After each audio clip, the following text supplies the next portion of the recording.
नमस्कार, मी सीमाज किचनमध्ये तुम्हा सर्वांचे खूप खूप स्वागत आहे. मित्रांनो, आज म्हणाल तुम्ही कसली थाळी बनवलेली आहे, तर आजचीच थाळी स्पेशल अशी ही माघी गणपतीच्या चतुर्थी दिवशीची थाळी आहे. साधी, सिंपल आणि झटपट होणारी थाळी आहे, म्हणजे झटपट कुकरमध्ये होणारी आहे. चला तर मग काय काय आहे या थाळीमध्ये पाहूया. इथे मी साधा सिंपल कुकरमध्ये बनला जाणारा जिरा राईस बनवलेला आहे. त्याचबरोबर फिक्के वरण आहे, फोडणीचे वरण आहे. तसेच नेहमी बनवले जातात तसे छोले अजिबात नाहीत. अगदी साध्या पद्धतीने छोले बनवले, ते सुद्धा कुकरमध्ये. झटपट बनणारे स्वयंपाक आहे हा.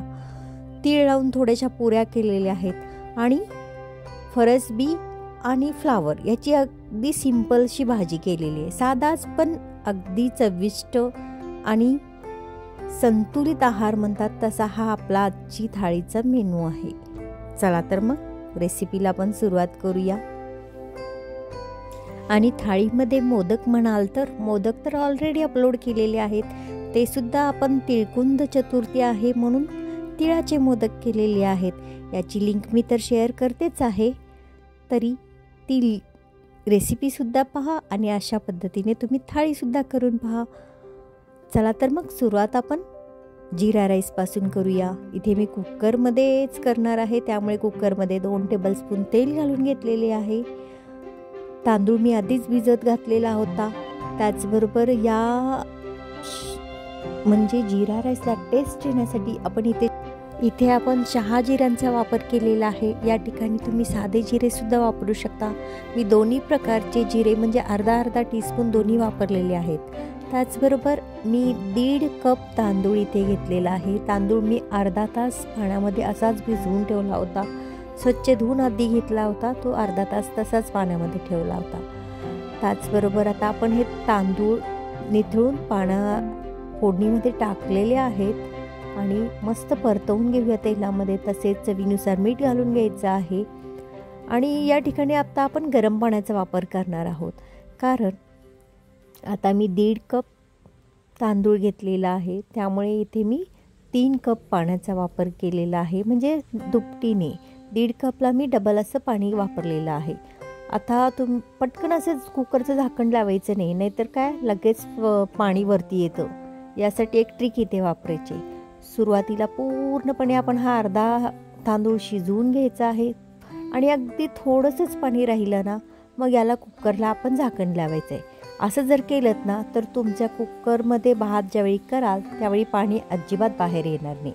आता या ठिकाणी काय करायचं आहे आपल्याला, इथे ऑलरेडी आपण भात शिजवून घेतला आहे थोडासा, फक्त आपल्याला याला वाफ काढून घ्यायचं आहे. यासाठी इथे आपण या भाताला एकच शिट्टी करून घ्यायची आहे. म्हणजे आपला हा जो जिरा राईस आहे तो अगदी सुटसुटीत तयार होतो आणि पटकन रेडी होणारी ही रेसिपी आहे. आयत्या वेळेस कोणी आलं आणि तुम्हाला असा मेनू बनवायचा असेल तर अशा वेळेस तुम्ही अशा पद्धतीने हा जिरा राईस नक्कीच करू शकता. पहा, आता कुकरला प्रेशर आलेलंच आहे. एक शिटी झाली की आपण पटकन गॅस बंद करून घ्यायचा आहे. नंतर थोड्या वेळाने थंड झाल्यानंतर मी तुम्हाला दाखवेनच. आता भात तर आपला रेडी झालेला आहे. आता इथे आपण छोल्यासाठी थोडासा मसाला बनवून घेऊया. नेहमीप्रमाणे जो आपण मसाला बनवतो तसा मसाला छोल्यामध्ये अजिबात वापरायचा नाही आहे. आपण साधा आपल्या पद्धतीने मसाला आज आपण वेगळा तयार करूया. यासाठी आपण इथे काय केलेले आहेत, मी मध्यम आकाराचे 2 कांदे लांबट आकारामध्ये कापून घेतलेत. थोडेसे तेलावर हे भाजून घ्यायचे आहेत. त्याचबरोबर याच्यामध्ये मी अद्रक टाकलेला आहे 1 इंच आणि 3 ते 4 मी लसणाच्या पाकळ्या देखील घालून हे दोन्ही व्यवस्थित असं परतवून घ्यायचं आहे. कांदा जास्त असा लालसर आपल्याला अजिबात करायचा नाही आहे. आणि त्याचबरोबर अजून थोडी थिक ग्रेव्ही होण्यासाठी इथे आपण 3 ते 4 किंवा थोडेसे जास्त तुमच्या छोल्यांच्या अंदाजानुसार तुम्ही इथे मसाल्याची क्वांटिटी वापरू शकता. इथे मी 4 ते 5 असे काजू घेतलेत, ते घातलेत. त्याचबरोबर खोबरे जे आहे ते सुकलेले खोबरे मी किसून ठेवले होते, ते मी 2 टेबलस्पून इथे वापरलेले आहे.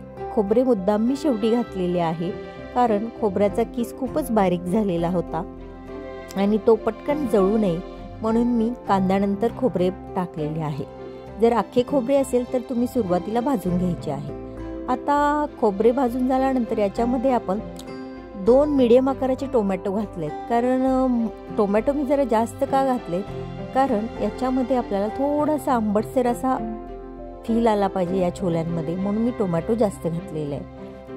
आता मसाला आपण तो बारीक करून घ्यायचा आहे. थंड झाल्यानंतर लगेच फोडणीसाठी आपण दुसरा कुकर घेतलेला आहे. या कुकरमध्ये आपण 2 ते 3 टेबलस्पून इथे मी तेल घालून घेतलेले आहे. आता तेलामध्ये आपण जे अख्खे मसाले आहेत त्याच्यामध्ये तमालपत्री, दालचिनी, वेलची आहे, परत लवंग आहे, हे सर्व 1 ते 2 या प्रमाणातच मी घेतलेलं आहे. कारण मला इथे जास्त मसाला घालायचा नाही आहे आणि हे मसालेसुद्धा मी फक्त फ्लेवरसाठी वापरते, कारण एक भाजीला छान सुवास येतो म्हणून. मसाले छान तेलामध्ये परतल्यानंतर याच्यामध्ये मी बारीक एकदम चिरलेला एक मोठ्या आकाराचा कांदा होता, तो बारीक चिरून घेतलेला आहे, तो ह्याच्यामध्ये मी भाजून घेणार आहे. कांदा थोडासा लालसर भाजून घ्यायचा आहे. कांदा भाजता आल्यानंतर तुम्ही कलर पहा, थोड्या वेळाने हलवून पहा, कांदा पटकन असा लालसर होत आलेला आहे. आता थोडा ब्राऊन झाल्यामुळे मी याच्यामध्ये मसाले घालून घेते. सुरुवातीला मी 1 टीस्पून धनेजिरे पूड घालून घेतली. त्याचबरोबर 2 टेबलस्पून इथे मी मिरची पावडर घालून घेतली. 1 टीस्पून मी इथे काश्मीरी मिरची पूड घालून घेतलेली आहे. तसेच आता याच्यामध्ये आपण बाकी कोणताही मसाला न वापरता जो रेडीमेड छोले मसाला असतो तो मी फक्त 1 टीस्पून घातलेला आहे. कारण ऑलरेडी आपण सगळे मसाले घातलेलेच आहेत, त्यामुळे जास्त छोले मसाल्याचा इथे वापर करायचा नाही. आता तुम्ही म्हणाल आता परत टोमॅटो घातला. हो, टोमॅटो मुद्दाम मी जास्त घातलेला आहे, कारण भाजीच तशी खूप टेस्टी होणार आहे टोमॅटोमुळे. कारण आपण छोले मसालासुद्धा अगदीच कमी वापरलेला आहे. त्यासाठी थोडा भाजीला आंबटपणा येण्यासाठी मी इथे मसाल्यामध्ये देखील 1 टोमॅटो घातलेले आहेत आणि हा देखील टोमॅटो घालून छान परतवून घ्यायचे. मसाले चांगले परतल्यानंतर जे आपण वाटण तयार केलं ते सुद्धा याच्यामध्ये घालून घ्यायचे. आणि आता काय करायचे, या वाटणाला पूर्णपणे जोपर्यंत तेल सुटत नाही तोपर्यंत आपल्याला मीडियम लो गॅस करत हा पूर्णपणे भाजून घ्यायचा आहे. जर तुम्हाला वाटलंच की मसाला थोडाफार जळत आहे तर या ठिकाणी तुम्ही थोडंसं पाणी शिंपडू शकता आणि पाणी शिंपडतच तुम्हाला हा मसाला भाजून घ्यायचा आहे. मला इथे जास्त काही जाणवलेलं नाही आहे, त्यामुळे मी इथे पाण्याचा वापर केलेला नाही आहे. आता आपण काय करायचं आहे, जे छोले मी भिजवून घेतले होते, रात्रभर भिजवले होते आणि सकाळी मी हे स्वयंपाकामध्ये वापरलेले आहेत, ते भिजवलेले छोले डायरेक्ट त्याच्यामध्ये घालायचे आहेत. आपण नेहमी काय करत असतो, पुरचुंडी वगैरे बांधून छोले शिजवून घेत असतो, त्याच्यामध्ये चहा पावडर वगैरे घालत असतो पोह्याने ते छोल्यांची टेस्ट वाढण्यासाठी. इथे अजिबात ते काहीच घालायची गरज नाही. झटपट अशी ही होणारी भाजी आहे. आयत्या वेळेस तुम्ही अशा पद्धतीने करू शकता. मस्त छोले या मसाल्यांमध्ये परतवून घ्यायचे आहेत आणि त्यानंतर परतवून झाल्यानंतर याच्यामध्ये मी छोले भिजेल इतपत गरम पाण्याचा वापर केलेला आहे. इथे मी कोमट पाणी वगैरे काहीच नाही, अगदी गरम पाणी मी इथे वापरलेलं आहे. गरम पाणी एवढ्यासाठी वापरायचं, भाजीचा जो कलर आहे तो कायम टिकून राहतो आणि कलर तर येतोच, शिवाय जो भाजीला तेलकटपणा येतो तो सुद्धा खूप छान येतो. आता त्याच्या 5 ते 7 शिट्या करून घ्यायचे. कुकरच्या शिट्या होत्या तोपर्यंत तुम्हाला मी राईस दाखवते. राईस पहा, जिरा राईस आपला अगदी सुटसुटीत असा तयार झालेला आहे. एकच शिट्टीमध्ये किती सुंदर असा हा जिरा राईस आपला तयार झालेला आहे. आता याच्यावरती फक्त बारीक चिरलेली थोडीशी आपण कोथिंबीर घालून घेऊया, म्हणजे अगदी बाहेर जसा मिळतो तशा पद्धतीने हा आपला जिरा राईस रेडी झालेला आहे. म्हणजे आता आपले 2 मेनू सध्या थाळीमधले रेडी झालेत. थोड्याच वेळात आपल्या 5 ते 7 शिटी करून आपले जे छोले आहेत ते सुद्धा रेडी झाले. आता आपला तिसरा मेनू म्हणजेच आपली जी सुकी भाजी आहे ती करण्यासाठी घेऊया. यासाठी कढई घेतलेली आहे. कढईमध्ये मी 2 टेबलस्पून तेल घालून घेतलेलं आहे. थाळी करत असताना मात्र एकच करायचं, संपूर्ण स्वयंपाकाची पूर्व जी तयारी असते ती पूर्णपणे तयारी करून घ्यायची, मगच आपण किचनमध्ये स्वयंपाकाला सुरुवात करायचं. म्हणजे पटपट अशा फोडण्या तयार होतात आणि झटपट अशी आपली थाळी तयार होते. आता कढईमधले तेल तापलेले आहे, त्यामुळे आपण याच्यामध्ये 1/4 टीस्पून मोहरी घालून घेतलेली आहे, त्याचबरोबर 1/4 टीस्पून जिरे घालून घेतलेले आहेत. जिरे आणि मोहरी छान तडतडल्यानंतर याच्यामध्ये आपण 2 मध्यम आकाराचे कांदे बारीक चिरून घेतले होते ते घालून घ्यायचे आहेत. कांदा मस्त असा तेलावर मध्यम आचेवर भाजून घ्यायचा आहे. आणि त्याचबरोबर याच्यामध्ये मी 2 लांबट आकाराच्या मिरच्या कापून घेतल्या, त्या 4 तुकडे करून मी इथे घातलेले आहेत. त्याचबरोबर मी बारीक चिरलेला लसूण म्हणजे 5 ते 7 लसणाच्या पाकळ्या देखील मी याच्यामध्ये घालून घेतल्यात. कारण या भाजीला लसणाचं जर आपण फोडणी दिली तर ही भाजी खूपच टेस्टी लागते. पहा, कांदा आपला छान भाजून झालेला आहे, थोडासा ब्राऊन कलर आला आहे. त्यामुळे त्याच्यामध्ये आपण मसाले घालूया, पावडर मसाले. अर्धा टीस्पून मी हळद पावडर घालून घेतली. तसेच 1 टीस्पून इथे मी मिरची पावडर घालून घेतलेली आहे. मिरची पावडर मी अंदाजानुसारच घातलेली आहे, कारण मी 2 तिखट मिरच्या घातलेल्या आहेत, हिरव्या मिरच्या, त्यामुळे अंदाजानुसार घालायचं आहे. चवीनुसार मीठ घालायचं आहे.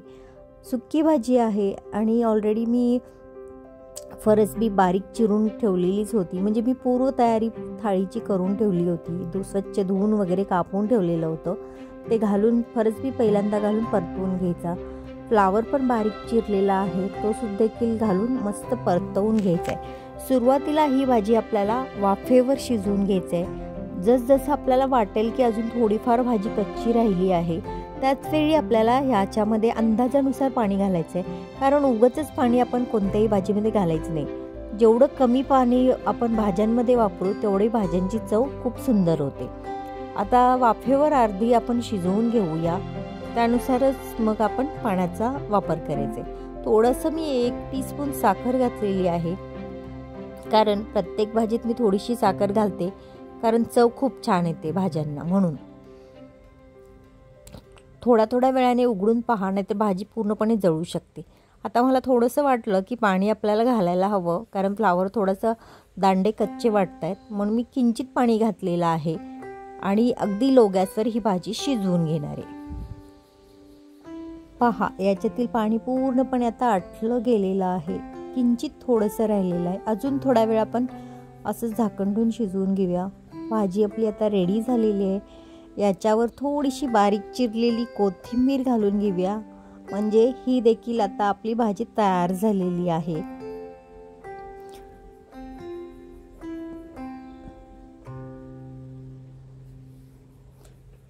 बारीक चिरलेली थोडीशी कोथिंबीर आणि ओल्या खोबऱ्याचा किस किंवा चव म्हणा, तो आपण थोडासा घालून घेऊया. भाजी अगदी रेडी झालेली आहे. आता आपण छोले शिजलेत का ते पाहूया. पहा, कुकर थंड झालेला आहे. छोले पाहूया. कलर पहा भाजीचा मस्त आलेला आहे. मी कुकरच्या 5 शिटा करून घेतले. छोले पहा किती सुंदर शिजले गेलेले आहेत. भाजी आपली रेडी आहे. 5 मिनिट फक्त आपण ही गॅसवर थोड्या मंद आचेवर असं उकळवून घेऊया, कारण कुकरमध्ये केलेल्या भाज्या थोड्याशा गॅसवर लो गॅसवर उकळवून घेतल्या की भाजी अगदी छान तयार होते.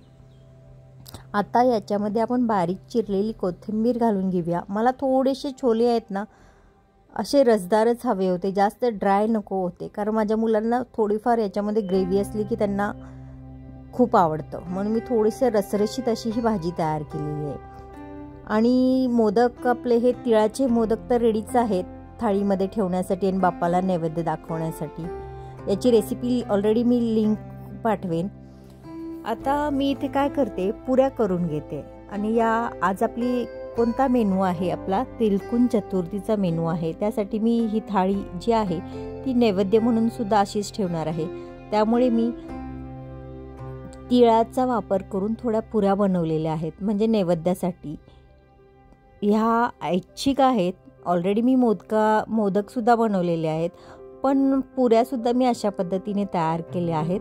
त्या मी म्हणजे नेहमीप्रमाणे पुऱ्या बनवतो त्याच पद्धतीने बनवल्यात, फक्त त्याच्यावर थोडे तीळ टाकून मी लाटून घेतलेलं आहे. आता या पुऱ्या तळून आपण मस्त आपली थाळी तयार झालेली आहे. आता या तेलसुद्धा गरम झालंय आणि या पुऱ्या तळून घेऊन आपण बाप्पाला नैवेद्य असा रेडी करूया. इथे आपली डाळ वगैरे सगळं रेडी आहे. आता फक्त नैवेद्याचा पण ताट रेडी करून हेच ताट आपण देवाला पहिल्यांदा दाखवायचं आहे आणि तेच जेवणामध्ये जरी घेतलं तरीसुद्धा चालतं. तर मित्रांनो, माझी आजची ही थाळीची रेसिपी तुम्हाला आवडली का? जर आवडली असेल तर व्हिडिओला नक्की लाईक करा, जास्तीत जास्त शेअर करा आणि रेसिपी आवडली असेल तर तुम्हीसुद्धा करून पहा आणि व्हिडिओला नक्की लाईक करा आणि सबस्क्राईब करायला विसरू नका, कारण मी अशाच नवनवीन रेसिपीज घेऊन येत असते, त्या तुम्हाला पाहायला मिळतील. तर मित्रांनो, आपण पुन्हा भेटूया अशाच एखाद्या नवीन रेसिपीसोबत. तोपर्यंत स्वस्त खा, मस्त रहा आणि नेहमीच आनंदी राहा. तुम्ही माझी रेसिपी पाहिल्याबद्दल मनापासून आभार. धन्यवाद.